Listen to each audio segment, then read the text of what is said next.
Okay, I have Margie Kay and Wayne Laurence. How you doing? Doing great. Great. Both are MUFON members, and I'm glad to have you on. I really appreciate your time. No problem. Thanks for having us. All right, and we just had Bill Spicer join us, right? He's joining. I see it. All right, Margie, you got to introduce yourself, and then you could introduce a team, and they could speak to who they are and what their experiences are. Okay, I'm Margie Kay. I'm the Assistant State Director for Missouri MUFON. I'm also a remote viewer and a licensed private investigator. I specialize in UFOs and also anything paranormal. A few years ago, I came to the realization that I was seeing some things that most people were missing, and it's probably due to my remote viewing abilities. And then I discussed this with my friends, Wayne Laurence and Bill Spicer, found out they were also seeing the same things, but in a little bit different way, all three of us. So I contacted them, asked them to write a book with me, and we did that. It's called The Fast Movers, and it discusses super high-speed UFOs and USOs. So with me is Wayne Laurence. He's the chief investigator for Missouri MUFON, and Bill Spicer. He's an aircraft design engineer in Wichita, and they've both got their unique stories to tell. Yeah, I was looking at the image on Bill Spicer's for his his Zoom. It's really interesting. I don't know what to make of it. This is Bill. Yeah. That is my. They call it a UA. It's a UA. It's a drone that I fly because I do that. I have a pilot certificate for that for remote piloting. So I shoot videos and things like that with it, and then just go fly it for fun. Yeah, it's a unique looking drone. Yep. Yeah, it's one of the better ones. It's about 3 foot in diameter if you drew a circle around where the props are. Right. And so it's pretty big. Yeah. You have to have a big field to fly it in. I would have a lot of learning. I'm pretty sure I'd crash that. Real quick to give you guys, before we get into that, I'm going to give you I've done this before in the other podcasts. I have this theory about the gray aliens. And, and again, this is theory. This is my childhood imagination and curiosity. And then, somewhere in the teens and 20s, I kind of let go. But then, 2017, the government released their images. So I became very interested, and I'm recently getting involved with it. And ultimately, I plan to build a network, you guys included. And somewhere in December, I'm going to have a big meet and greet with everyone I've had on the podcast already. So we'll have one large podcast. Everyone gets a meet, greet, and discuss. But yeah, my theory in the gray is that they're an advanced robot with the consciousness uploaded, and that we're ultimately under a very long-term study is the conclusion I drew from everything I've read and learned. Now, I'm still learning. As I meet people like yourself and others, I learn more. I've been very enlightened in the last week. I'll say this much. But all right, so moving forward, and each one of you speak it, what are your thoughts on what the grays are and what their agenda may be? Well, as far as the grays are concerned, there are a lot of different opinions about that, and people have had different experiences with them. And there are probably multiple different races of gray aliens. And I have heard the theory that you spoke about just a minute ago. I've also had personal experiences with them or a gray alien type that has smaller eyes and smaller heads. And they were actually doing some healing work on me. And I know some other people have had the same experience. But then there are other types who seem to be the ones who are actually doing the abduction scenario. They are seen most often in that scenario. So a lot of people, me included, think that they are some type of a perhaps hybrid biological robot type being, because they don't seem to have much emotion, although the ones I've seen seem to exhibit some emotion, but in most cases they don't. And so that kind of makes people think that they're some type of a robot type creature. Right. I say because there's really, in everything I've read, there's really no distinction between one and none. You know, they don't have like particular personality sets. It's hard to physically see a difference between them. So, and I always thought, and I heard this on Lex Friedman, a scientist on the show, state that it would take something around 10,000 generations to travel the vastness of space. So again, this is just curiosity and my imagination and just things I've read. As far as different gray types, excuse me, I've been hearing more of that, and I'm trying to study more of it. And what you described to me makes me think, and this is me using imagination. This isn't science. This is me making me think that they're trying to integrate. If you're seeing sets with smaller eyes and their appearances, I have to believe at some level, if it is a higher intelligence, whether it be robots or AI, they're going to want to figure out how to integrate and eventually make them so they could survive, I guess, our atmosphere or otherwise. Quite possibly, except that I believe Bill and Wayne are also of the same opinion that these craft and entities are actually interdimensional. They're not coming from faraway places light years away. They're here in our space, just different dimensions. Right. I'm hearing that. I'm hearing a lot of that too. And our ability to perceive them might be, again, because of their advanced technology and or our ability to perceive it all might be limited. And here's another thing I'm learning. Some people, it almost seems like selection or some sort of unique ability, more or less have the ability to see these than others. Like for me, an example, I've seen nothing. And that's why I want to go out and look. I want to find something. I'm dying to. And trust me, I'm going to eventually, with the network I'm building with you and others, I'm going to be traveling doing a documentary. And I want to go to the spots. I want to interview the right people when I'm out there. I'm not going to be very exciting. I'm not going to be like the shows you see on TV. I'm not going to put suspense where suspense doesn't belong. It's going to be very organic. Yeah, that sounds like a fresh approach to it, and I agree with you on that. The thing is that the contact with these beings and seeing the beings and the craft all has to do with consciousness. It has to do with your level of consciousness.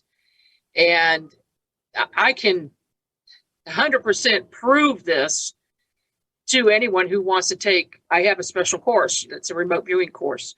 And the thing is, here's the basics. People who meditate are much more likely to be able to see craft than people who don't.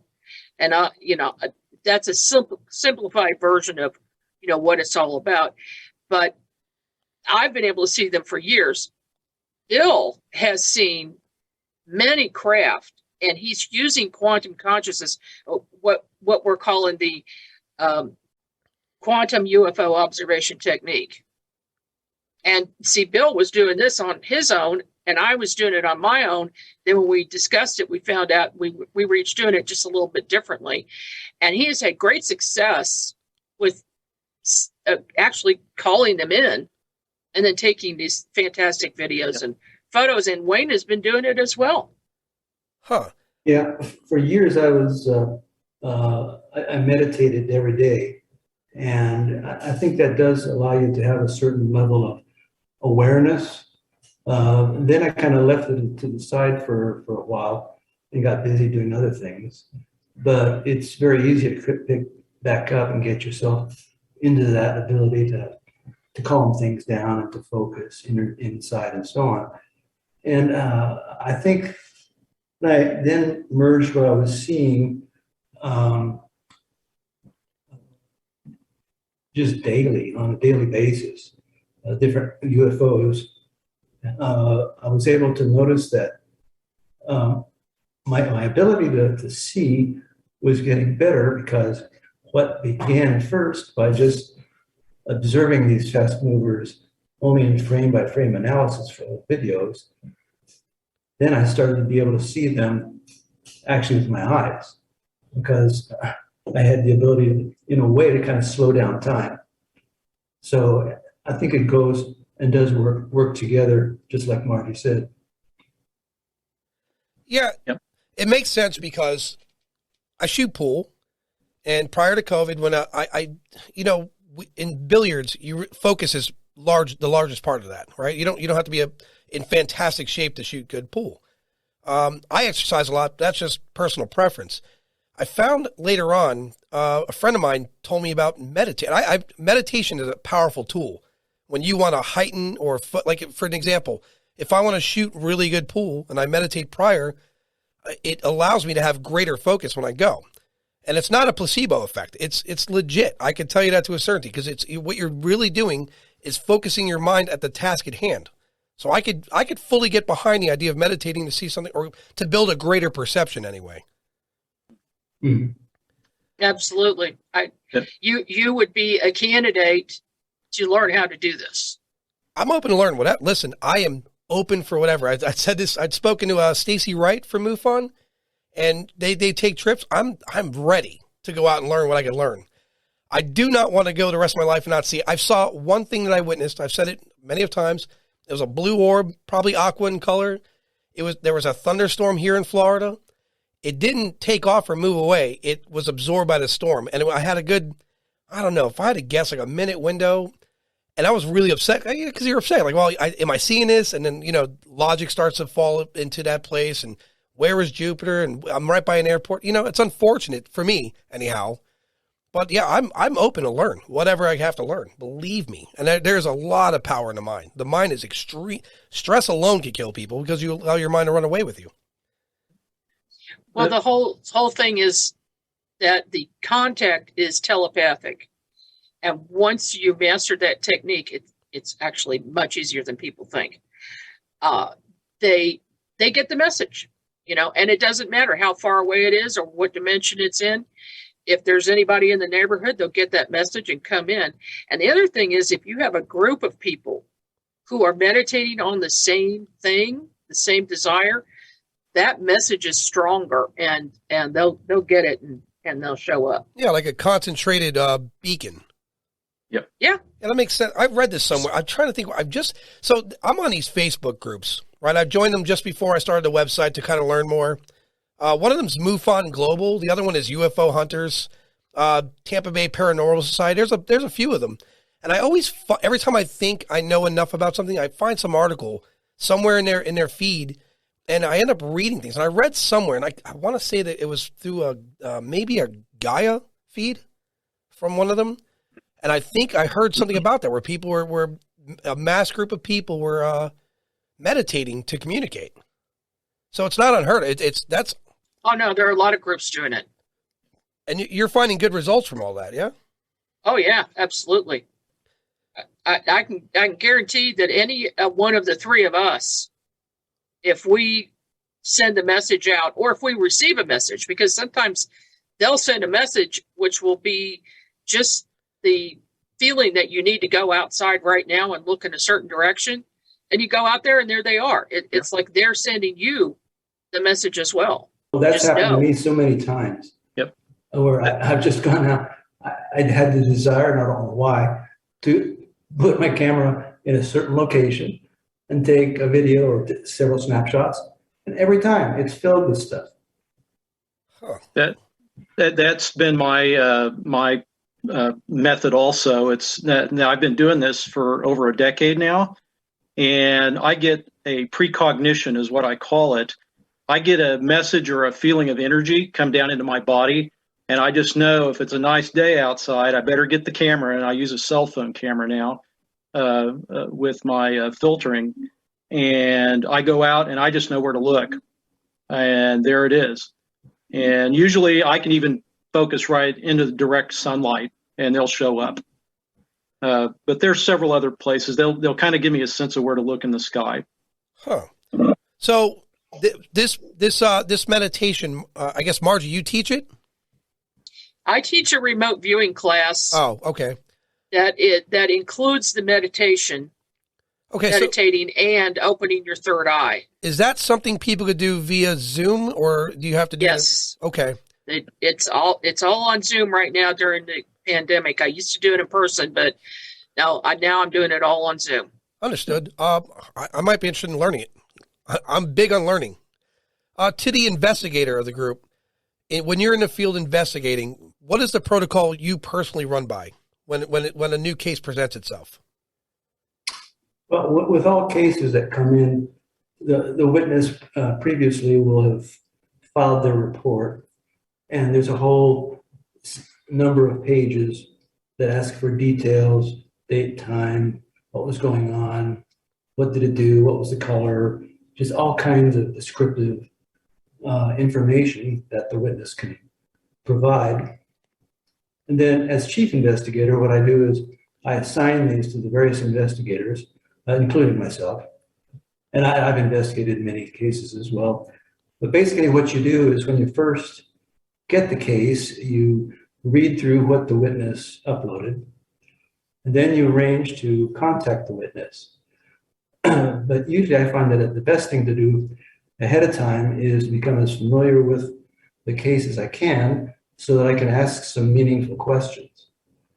And it includes using Google Earth, looking at the location that the witness said, here's where it happened. So I get a feel for the topography. Are there any bodies of water nearby? What's the house look like? Is there any industry? Where are there airports? Just a whole host of things. And then I look at corroborating other things like weather. I'll look at flight radar in the direction that they say they saw something, just to see if it could have been an explainable plane or something. Also look at sites like Heavens Above, and I've got another one for serious astronomers to show what was present in the sky in the direction that the witness saw. So I can educate myself as to the surroundings of the event. Then I'll get in touch with the witness, and usually it's by phone call, and we just talk about the case. And I have a series of questions to dive deeper. So that's kind of the basics of how we investigate and then delve into it. Yeah, I got to say, I've spoken to a number of MUFON people, and they're pretty thorough. I don't see any kind of, the rule out that you guys do is pretty impressive, right? So far, I've not encountered anyone playing, loosely. They're very thorough about their investigation. Yeah, in fact, I'll even go deeper than probably the average investigator. A few of us use a technique in which we're able to, if they have camera evidence, either video or stills, we can get the metadata from the image to verify the time and the date. And then also, when we know the make of the camera, we can then know what the optics are inside that camera. And that's important because the image is on the inside, just millimeters long within the camera, has a direct relationship with the size of the object. And so if you have a way to establish the altitude of the object, the distance from the object to you, you can then calculate precisely what the size of the object was. And so it just goes and gives further data. Yeah, it doesn't help. It doesn't hurt that. I mean, look, you have a guy with a really sophisticated drone on the team too, right? That's definitely a plus. Yeah. I recently had a podcast some time ago with Mike Penicello, and he's from MUFON, Connecticut. And even in speaking with him, he's very left to right, very analytical. He just doesn't play loosely in his investigation. He separates his personal beliefs from his protocol. And I'm finding that that's pretty consistent with MUFON members so far. Some people gave MUFON a pretty bad rap about them being biased. Here's the thing I say.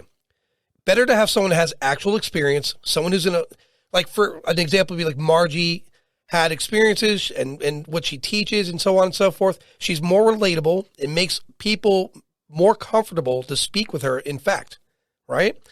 Especially when you have a team you have your investigator and build the drone alone. I'm sorry, but that's got to play some kind of major role. You could view the scene from just about anywhere.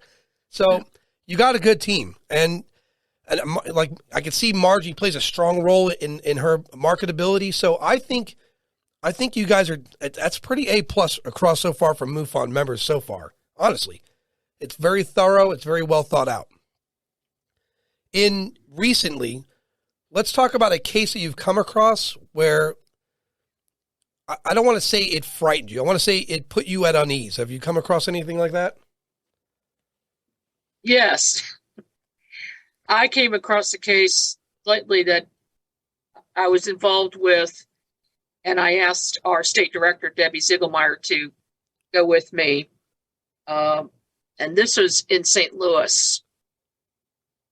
And the gentleman who was the witness was actually so scared about what he'd seen, his voice was shaking on the phone.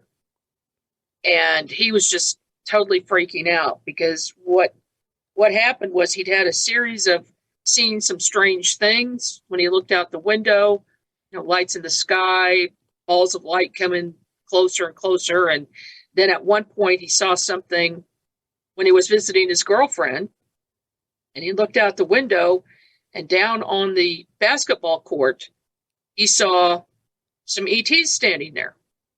So he got some photos of them. And Wayne Laurence worked on this to enhance those photos. And what he was able to extract was absolutely amazing and very, I want to say, well, we know ETs are around, and I've seen them myself, but these photos were just creepy. I mean, really creepy looking beings. And in one photo, there were at least 4 or 5 of them. 3 of them looked the same, and very pale white skin. They looked kind of like MIBs is what they reminded me of. They had hats on and long black coats. And big round eyes. Big, gigantic. It looks to me like sunglasses, but the sunglasses come to the side of the face, so they covered the eyes. If they were eyes, I mean, that's even more bizarre. But the whole thing just has me a little on edge, and it's hard to get me on edge because I've done so many cases, but this one is just bizarre. So I got to tell you a couple of things about me. One, I'm a weirdo. I know that guy was terrified. I'm the guy in the movie, I repeat this a lot, you'll hear me say it a lot, I'm the guy in the movie who dies right in the beginning because I have to know. So I have a theory on the eyes as far as the grades, and maybe I'm off or on, or I really think they're scanners.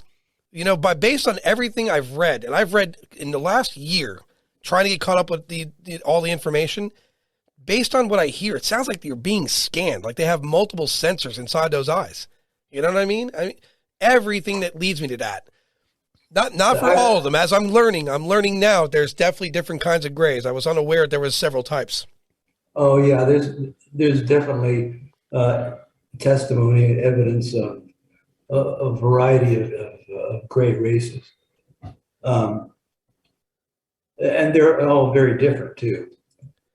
Not just some standard idea. It's from what they've got different origins, different planets. Oh, I see. Okay, yeah, because from what I'm hearing a lot lately is there's some that seem biological, and a lot of people investigating it. So I do some interviews even off podcast.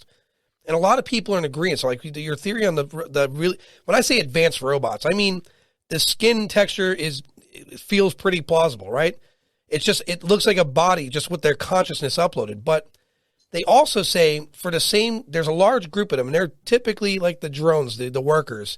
And then there's the larger ones that seem more biological, that have more say or more influence anyhow.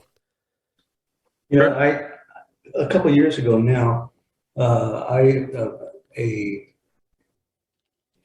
project was opened up to MUFON field investigators, and we were asked if those of us who were interested, if we wanted to sound in on any of about 25 great questions about extraterrestrials and UFOs, and they run the range from religion to eating to customs to the technology to just all kinds of areas of expertise.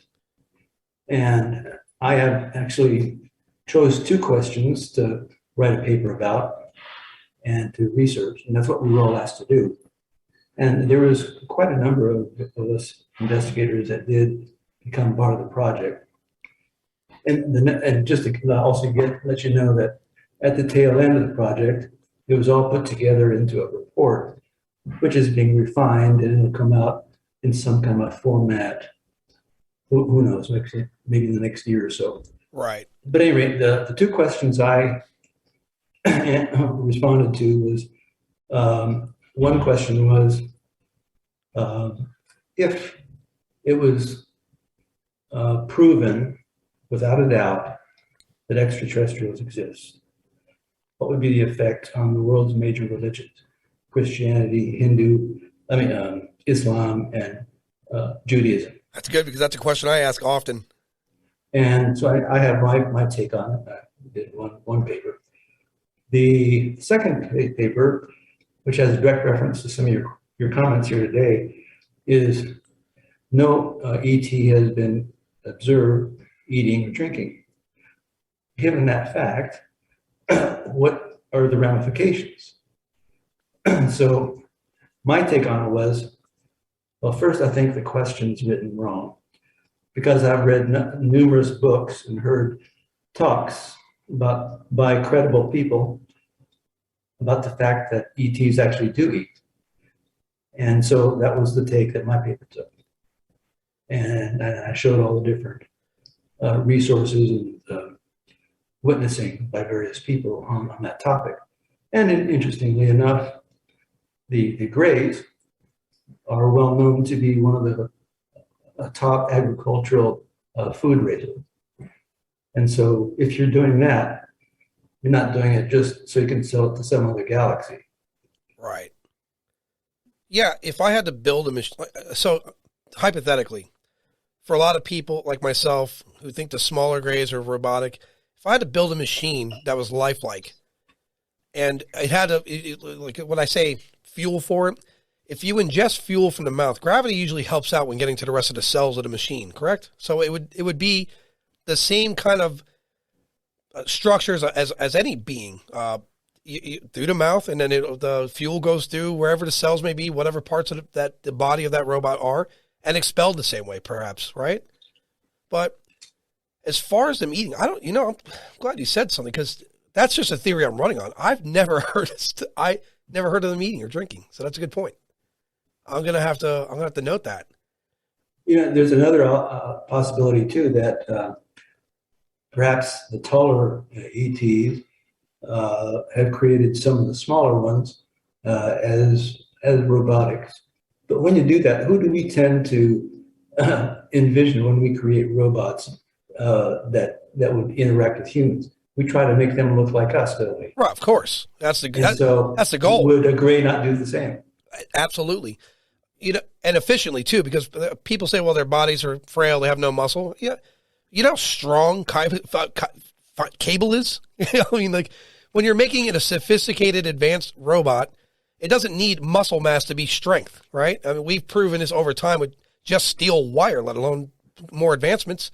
So they don't need to have a large body.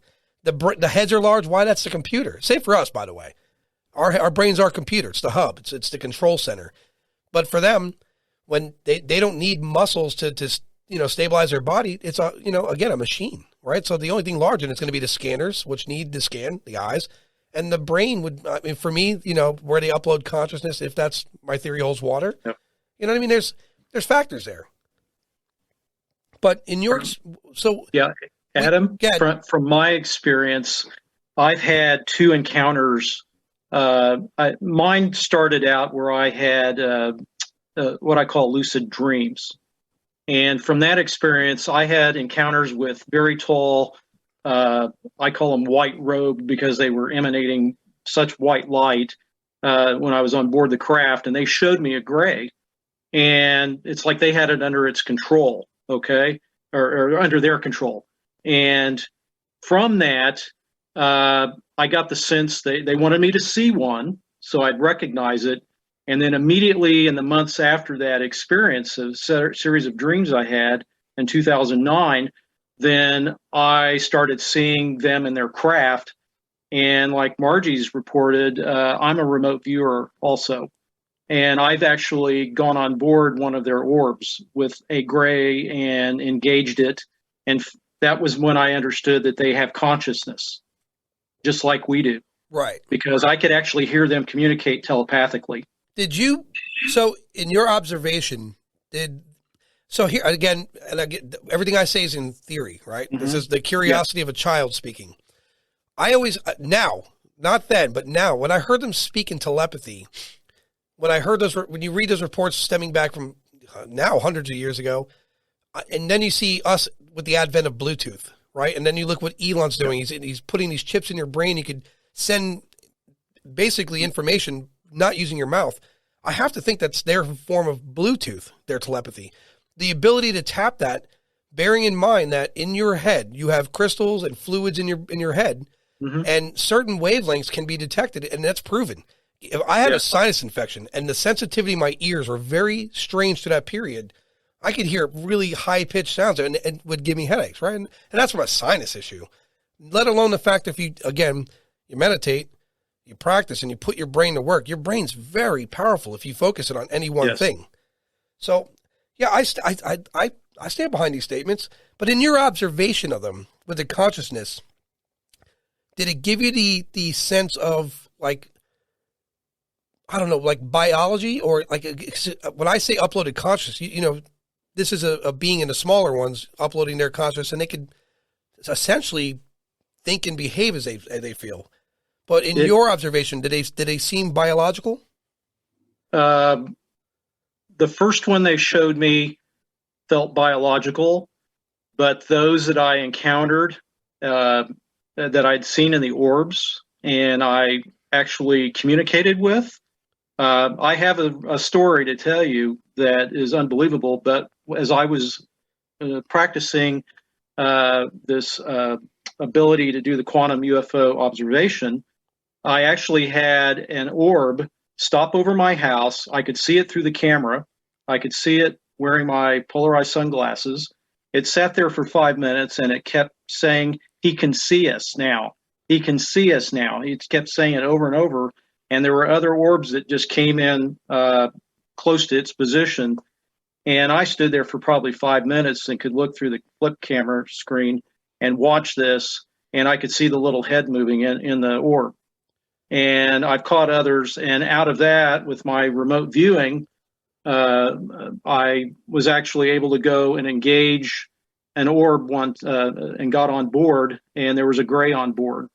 And I pushed him out of the way, or it out of the way, and took control of the craft. Now, I am a private pilot, so I know how to fly aircraft and what it looks like at about the altitude, which would have been about 3,000 or 4,000 feet in the air. And I quickly realized how to navigate or use this, how they were working, because I could see what it was doing before I got surprised it, basically. And I sent it out of control. And I also have all of that on film and 10 series shots of it breaking up in the atmosphere over my house. Wow. And that led up to the story where they kept trying to keep, somebody did EMP strikes on my computers and tried to disengage the hard drive, everything, for a couple of months. And I had stored everything on DVD, which is holographic, and they couldn't touch it. But they basically messed up 2 of my computers. They quit doing that after I engaged this gray. Whoa. And ever since then, everything's been positive. So, you know, Bob Lazar, his description of what he the craft he alleged, I'm not going to say alleged, in his experience. I happen to think, I'm going to give some water to Bob Lazar, say, because some of the things he talked about back in the 80s now make sense, right? Maybe then you could scrutinize them. Now, not so much. A few things with Bob Lazar. The thing he described and how they propel is evident in a military video now. The description of the inside of the craft seemed, you know, as he described it, featureless, no buttons, no nothing. But he did state that he could see the smaller seats. And so there's got to be, I say this for UFOs, they're like our cars. There's a lot of models. No one is the same. They all have their own purpose, right? Yes. Yeah, like the Tic Tac could be transport. We don't know for certain, but what it is for certain right now, as we are, all the cars that we have around us, they're not the same car. They're going to change. The 50 cars from the 50s and a car from today, completely different. Same be said for, you know, ET. You know, these could be their new models for all we know. In your experience, though, the controls for that, were they like what you would find in a plane, or was it more flat surfaced? It it was all on a flat surface, and if I put my hands out, I didn't have to touch anything, but it was all based on thought control. Yep. And I basically could look around 360 and see everything around me like I'm standing out over the edge of a building, basically, or supported, and I could see 360 around me. And I remember the same feeling when I used to fly aircraft and was learning, and I had to do spins. And I said, well, we're going to send this into a spin, and I'm getting out of here, okay, and see what happens. And basically, I sent it out of control. I threw a lot of negative energy, the same kind that I felt from one of them in the past, and it completely sent this out of control, and this thing couldn't respond. And it actually broke up over my house. Like I said, it was about 4,000 feet is what I estimated. Right. And I have it in a series of 10 stills because I got back into my body and I already had my camera aimed up in that area because of where I was standing. And I put that sequence together. I think I've shown Margie this in the past after it happened.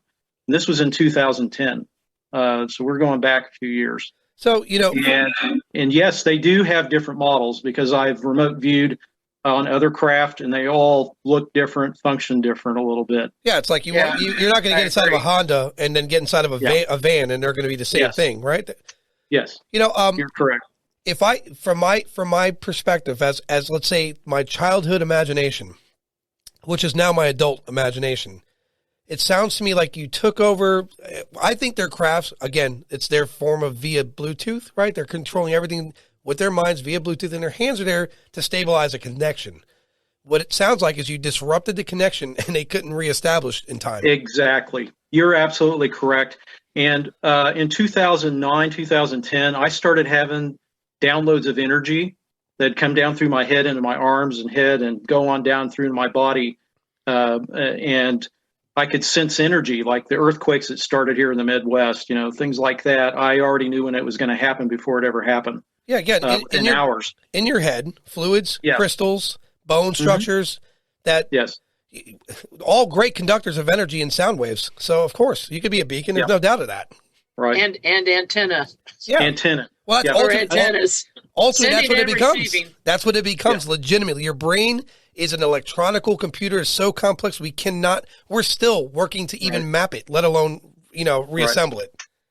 Well, Adam, earlier in my life, I had a near-death experience as a young man, just out of adolescence. And so I stepped out of my body briefly. And since then, I've always been connected with my ability to have lucid dreams. And that started even where my career was going to go. I always had something tell me, oh, I need to change to this position or go to this job. You know what I mean? Right. And who to contact even. And from that, this is just the next leap. And when my encounter started in 2009 and the lucid dreams, I had 3 major ones in a row within 1 month. And then I was shown how to do this quantum UFO observation. They actually showed me, and I had to kind of figure it out, but I put it together. And the first time I ever got it on video, a white craft flying around over the heads of us here in Wichita, with my neighbor observing with me. So I had a witness, and I got it all on camera, and everything they showed me worked. And within 24 hours after I was shown all of this, I actually got to test it a little bit while I was at work in my daytime job, because I happen to have a digital camera in my hand, and other engineers, we all saw bright white lights in the daytime to the north, away from the sun. So we knew something was going on. And you take the sunglasses off that we were all wearing polarized, or I'd hand them around to others that weren't, then they could see it. And if you take them off, you couldn't see it. Huh. And that's when I knew, this is it. What they showed me is this technique. So is that? Yeah. Go ahead. I'm sorry, Margie. Go ahead. Well, I was just going to say that's one of the key points that we discuss in the Fast Movers book. Yep. Is how people can see them, and the polarized sunglasses are one of the things that really is a needed item. So we're coming at this from a technical nuts and bolts aspect, as well as a telepathic communication aspect. Huh. Yeah, before my next question, I'm going to add something to that. Someone contacted me recently and brought up that they were having better luck finding things in the sky using blue blocker glasses. That's the only person I've ever heard say that to me. That's the only one who made that statement. I'm not going to call her out, but I bought blue blockers. I'm going to try. So, is it common, for all of you, I guess? I mean, Bill had a near-death experience. Is that a common shared thing for people that are capable of remote viewing? It is, and capable of many other things as well after a near-death experience. That's one of the common things that all of the research shows. Right. But some of us just have the ability naturally. Some, through DNA, most likely, I believe, is the reason. And then also what your environment is around you growing up. If your parents and teachers are open-minded and don't try to shut you down when you're a kid, you don't block this stuff out. And luckily for me, that's what I had. I had very open-minded parents, but unfortunately, I've talked to many, many witnesses, people who see something, or they finally want to come forward and say something, and they said, "Well, you're the first person I've spoken to in 30 years because nobody would let me talk about it. They called them crazy, or they said it didn't exist and didn't want to discuss it, and they just shut them down." So that just kind of shuts down the brain, really. Yeah, so it doesn't see anything. It's unfortunate because I'll tell you why. Yeah. I said this in my last pod. I said this a lot. No information is bad information. You need it because without information, you can't filter it correctly. Otherwise, you're going to keep things so information shared one place. If you're scrutinizing at one place, the next place is going to say, "Well, I'm not sharing you." So I always say there's no bad information. You just you need to know how to filter the information correctly to make a proper assessment. Kids learn fast. They learn faster than adults. Kids, they're sponges. And as we get older, we start to become not biased. We're not open to learn new things. Our interpretation of things are altered because of what we were learned. Like how you said, growing up, what you learn kind of alters what you're going to believe or disbelieve, or what you're going to know or want to know. Kids are open to it all. And that's why I say when I say my childhood curiosity and now my adult curiosity, because getting involved with this subject matter and this podcast and the documentary I plan to do, you got to have an open mind, and you can't dismiss anything at all, no matter what. I have no belief system. I have no solid ground to stand on. I'm just here to interpret and learn as much as possible. And I think that's the best approach. Yeah, I mean, and you're that's the only way you're going to get answers. Yeah, I mean, and you have a pretty good team. Also, all right, so here, I guess what we're going to do is I'm going to have Wayne. You're with us, yes? Yeah. I want you to discuss an experience for you that you found, I don't know, your best case you've worked on and the experience you had there. What I guess I should ask. Best case, wow. Well, I've had quite a lot of them, both personal ones as well as ones that I've investigated. And by the way, that's a good thing, because in anything you do in life, and people want to call you biased, you're not biased. If you have experience, it makes you more approachable to those who have it, more relatable. It makes it easier. Well, I have two that I find to be my favorite ones. It actually turns out to be three, because two of them are related.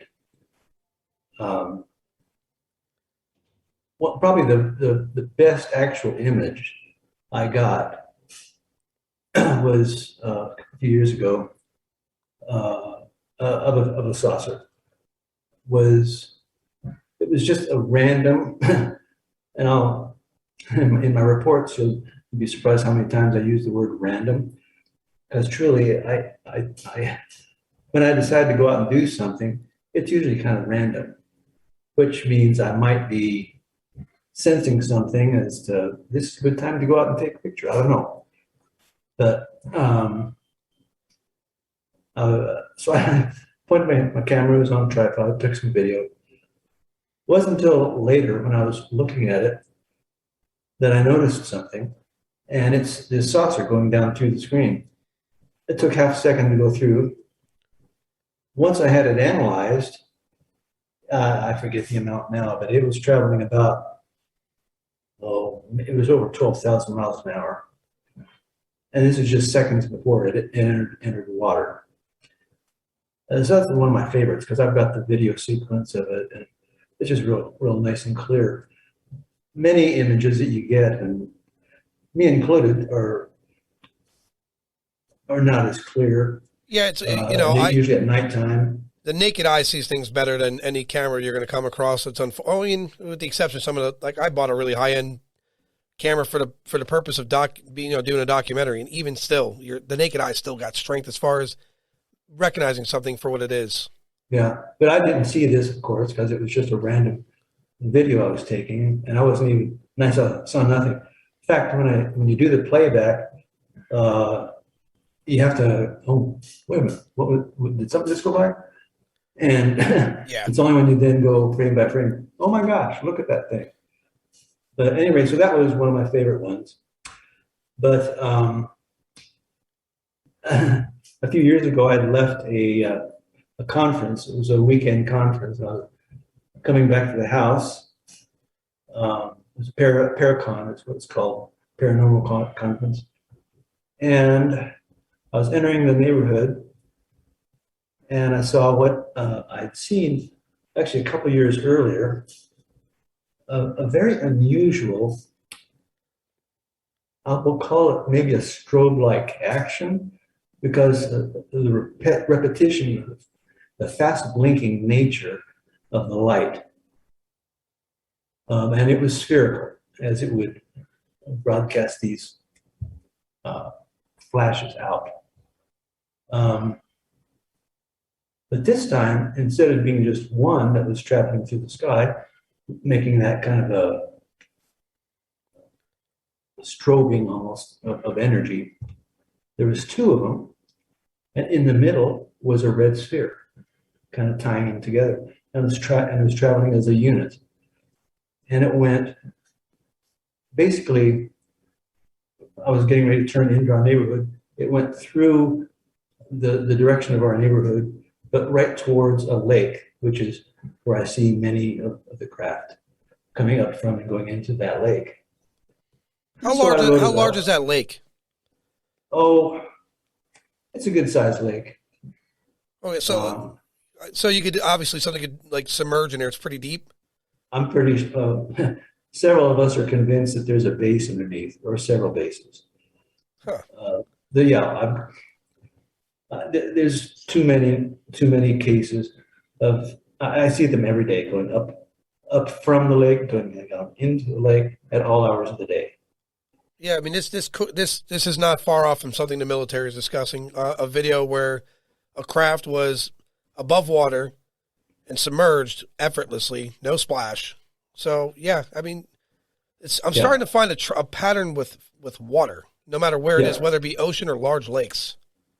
And when I investigated the depth of the lake, I went to the Army Corps of Engineers who built the lake in the early '80s, and they said, "Oh yeah, it's about 55 feet deep."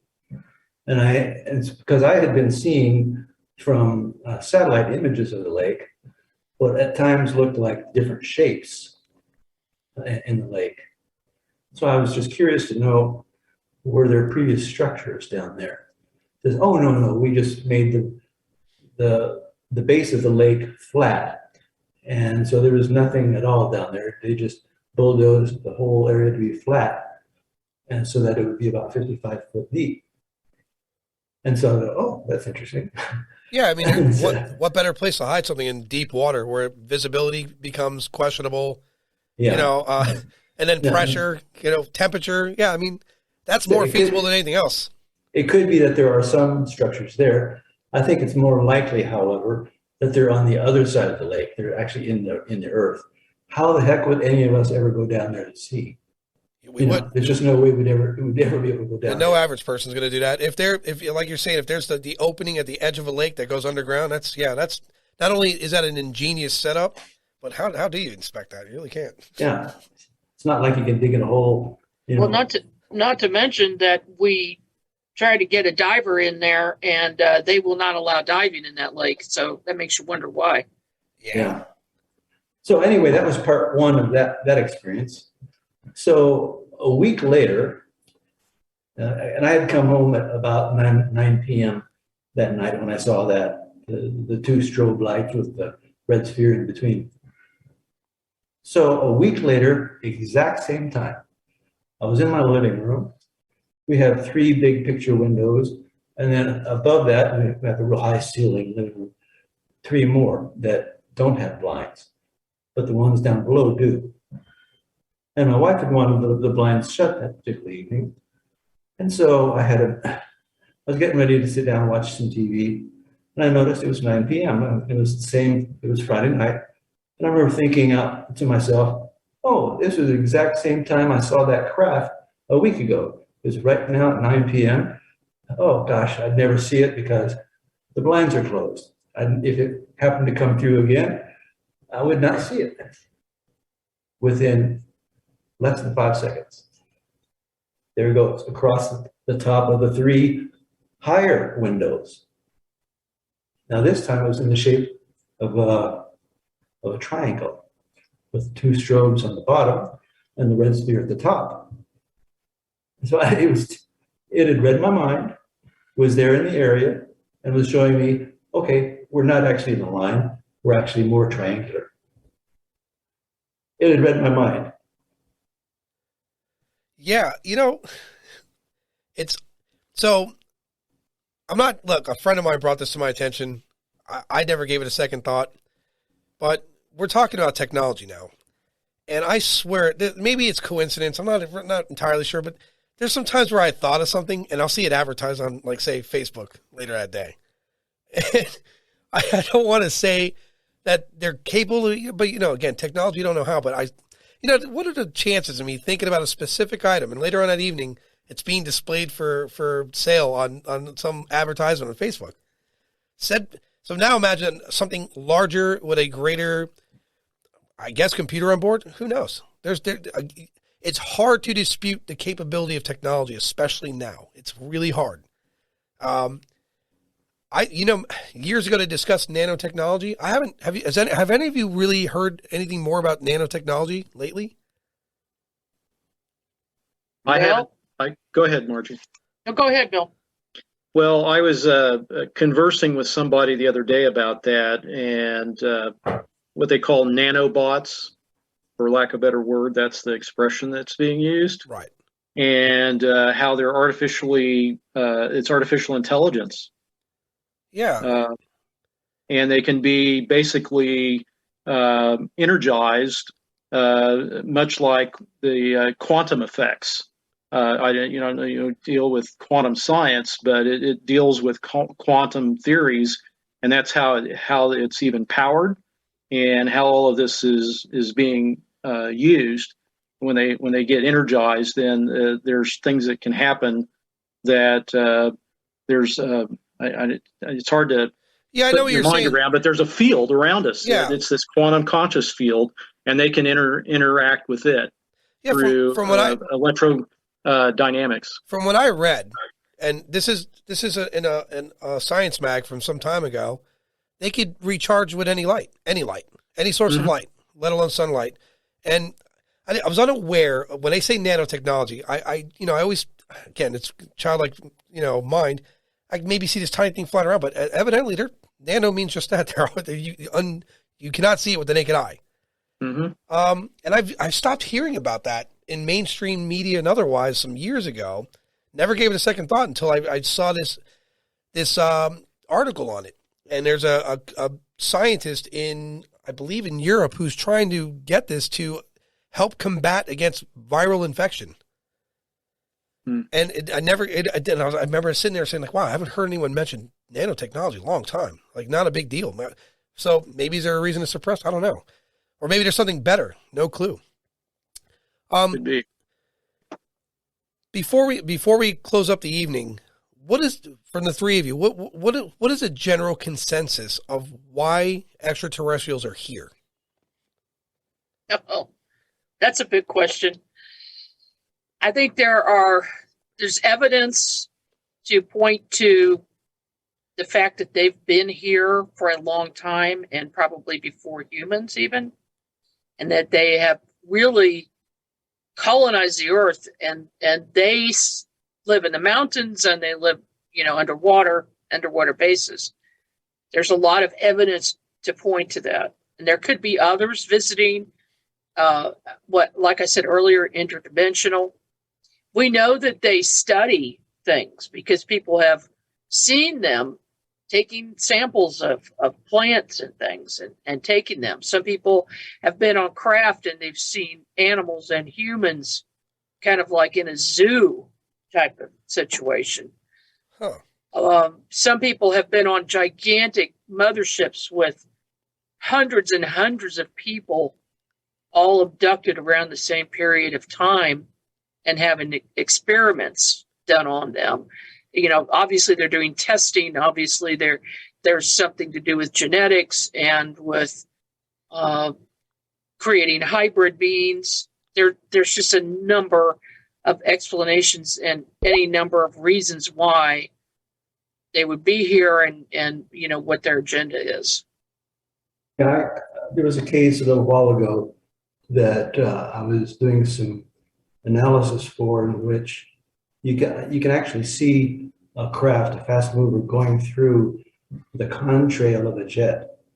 Now, why would it, with all the space that's everywhere around a jet, why would it choose to go through a contrail? Because you could actually see that it's only about as it went through, it was a certain size, but when it's actually in the contrail, you only see it about maybe just the top third of it.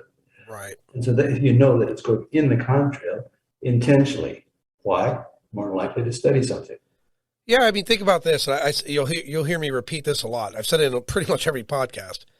If we were all walking through Central Park, we looked down and saw an ant pile, and they were driving combustion engine cars and flying planes and shooting bombs at each other, we're closing that park down, and it's under observation indefinitely to watch how they evolve, right?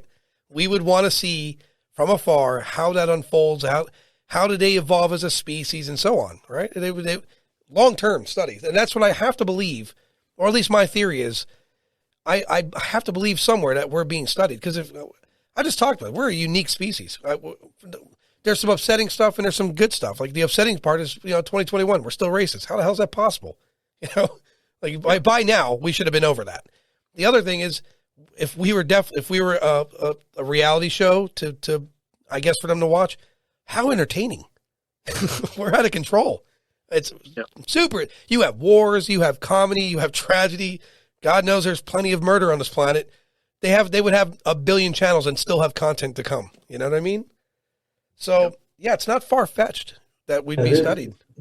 There's a lot of reasons why various extraterrestrials are here, either colonizing or on their way through. There's one group that has been written about called the Tall Whites. They live deep in a mountain range down near one of Nellis Air Force Base. And they've been here since about 800 AD. And essentially what they do is they facilitate those from their own home planet who go out to other parts of the galaxy. And so the group that's here welcomes a ship that comes in who's been going for, maybe a year or so, or several months at least. And so in order to refurbish the energy and supplies and so on, take about a month to get it all ready to continue on to wherever their destination is. And while they're here, the occupants are really curious about what's going on this planet. And so they'll take them on little tours and show them around. So it's just incredible, the diversity of the reasons why they would be here. Huh. So are you guys finding any parallels between, say, aliens and ghosts? because when you speak interdimensional, and as I go and I learn, I'm talking to more paranormal people as well, and I really have no theory on ghosts. I have no clue. I mean, I can't dismiss it because it's impossible to dismiss. The only subject I'm really struggling with is Bigfoot, just because again, we found smaller animals in large, more vast forests before with less equipment. But when I say the parallel between ghosts and extraterrestrial, both could operate in and around dimensions, because everything I read about Skinwalker Ranch, that place, if there's anywhere that I'm going to eventually go to document, that place frightens me the most, just based on story. And I'm not going to go, because like I told you guys, I'm the guy that dies early in the movie. I'm going. Hopefully I get to see something, but either way, just everything I read there sounds like all these things use dimensional movement. Yep. That, from my perspective, all of this can move into higher or lower dimensions. And I believe even if you study string theory, it has predicted that there's at least 6 dimensions. And out of that, you can begin. It's a frequency thing, a vibration is how I look at it. That we may have another dimension, and it's just right here next to our 3D dimension. And because of that, space and time are also related into it, which gets into what they call the QED vacuum, which is the quantum electrodynamic vacuum that's in operation. I don't think it's a theory anymore. I mean, they've done tests they call the slit light experiment and things like that were done by the physicist John Wheeler. He determined that we are what determine if light will behave like a particle or a wave. So, those are going in and out of the quantum vacuum. So, yes, I believe there's at least 6. They've predicted mathematically 6 other dimensions exist. I mean, it makes sense. Listen, I hear people talk about their DMT experiences and what they're seeing. And I think that's what it's doing, is just opening your mind and giving you the ability to see those dimensions, or most of them anyhow, right? Because the power of the brain it's scary how strong your brain is. That same curiosity I have, that same imagination, can also play it as a weapon against me sometimes, because I turn to a hypochondriac sometimes just based on certain symptoms. I overanalyze things, and that goes for everything. And that lets you know how strong your brain is, right? So imagine if you're trying to channel, even with the utilizing DMT, I have to imagine that it would definitely open your mind's eye to see something you would otherwise not be able to perceive. Yeah. Well, I do have a video that I've caught 2 craft coming through what I call a wormhole.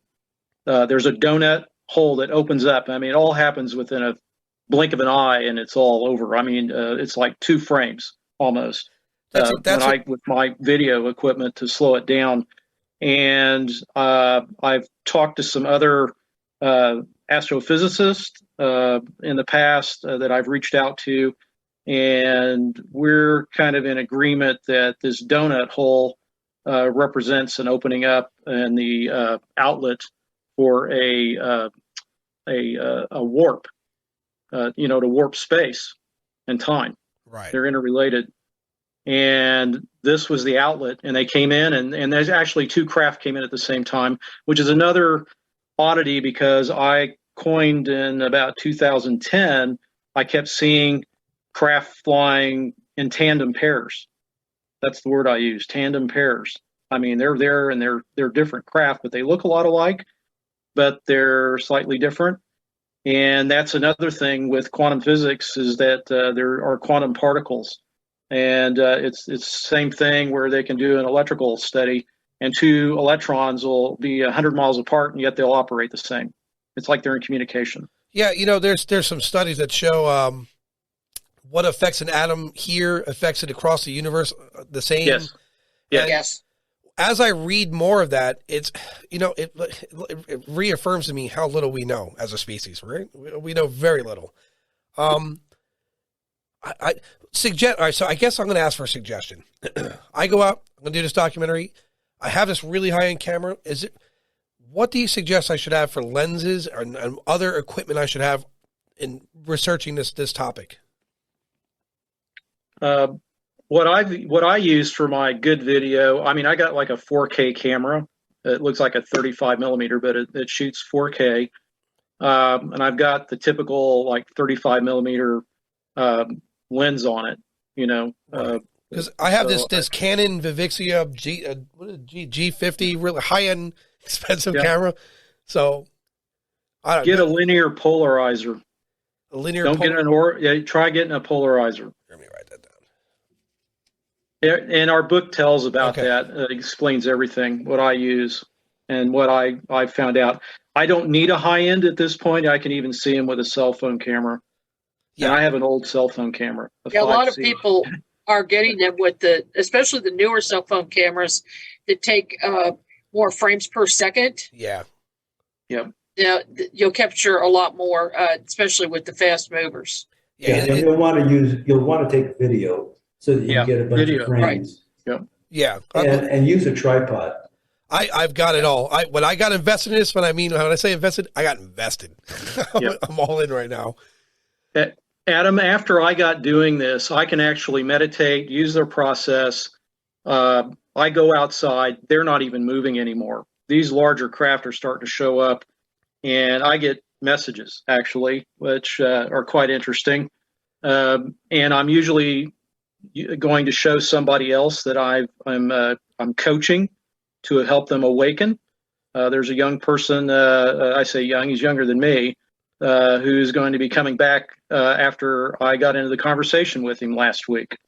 And he's totally fascinated. In fact, he's even going to take the remote viewing class that Margie offers. He's very interested in this. I'm probably going to be doing that. Trust me. I said, listen, I'm not saying things to be, a jerk, but I think people that pray don't realize that what they're doing is they're meditating when they're praying. Yes. And they're using frequencies. When you pray or meditate really hard, identically the same, you're opening up frequencies in your mind. Right? That is exactly right, Adam. Yeah. And it's all a matter of vibratory rate. Yeah. Yes. And as you increase your vibratory rate, you get on the same level or dimension as the other higher beings and in higher dimensions and their craft as well. And then you can not only observe them, but communicate with them. And intention is an important aspect of it too. Yeah. In fact, I find I'm a massage therapist on the side, and I learned how to do Reiki. And I find that Reiki is really like a higher form of prayer. Yeah, I mean, so for me, like I was telling you guys earlier, when I would shoot pool prior to, I would start this meditation thing, just before leaving, and that was only to develop focus.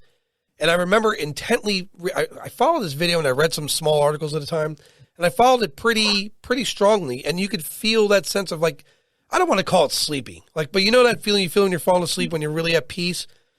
That's what I was finding, and the ability for me to focus on the task at hand. So again, when it comes to prayer and meditation, it's just you're using frequency, and that's what the response people get. I'm not saying religion's not real. I don't knock anything. I'm just saying there's power in our mind for perception that we don't every day use. And what I found is that your emotions play into this. Our emotions are very powerful. You either have negative emotion or you have positive emotion. Yeah, and how you live your life and where you want to stay at has a lot to do with it.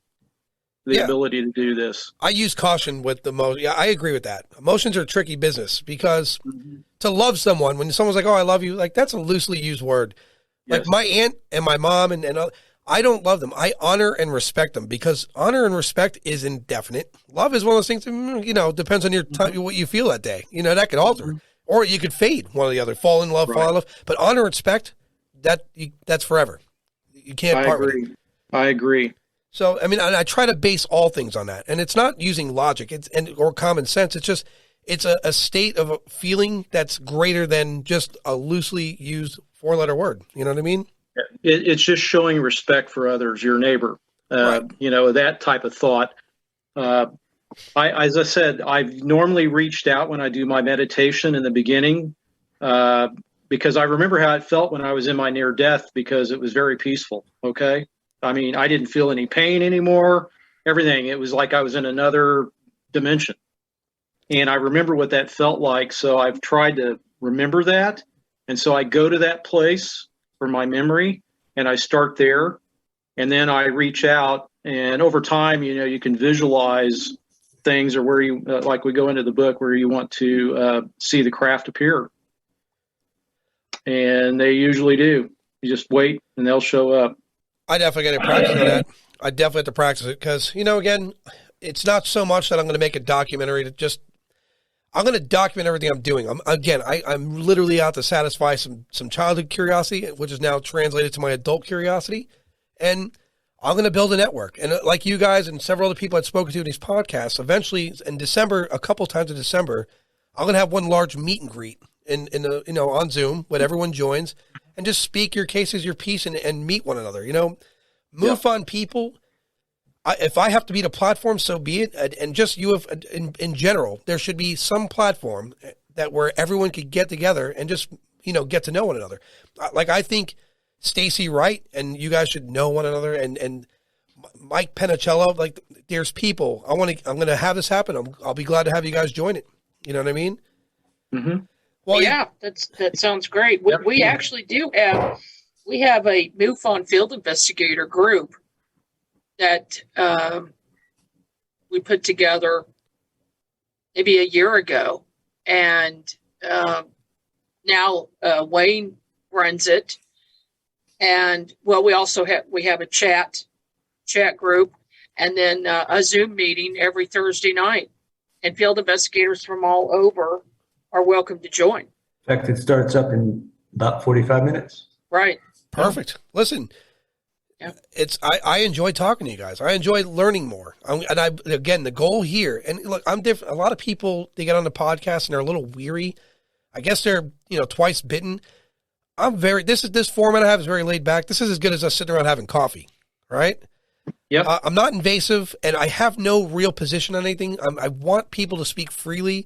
And I said this before, and I'll say it again.